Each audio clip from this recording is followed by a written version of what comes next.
waaw frère, xadis bii nii yonent bi sallallahu alayhi wasallam da siy jàngale lu am solo rek loo xamante ni ci joxe la jëm.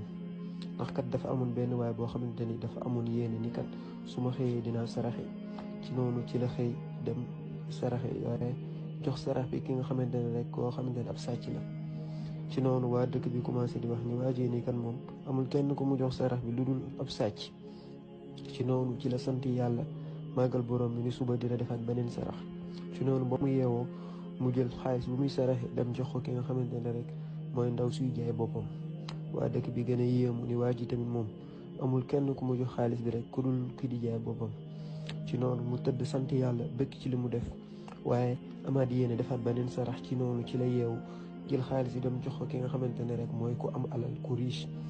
ci noonu ci la sant yàlla ni ko kat yow borom subhanahu wa taala maa lay sant di la màggal yow mi nga xamante ni yaa tax ma jox sarax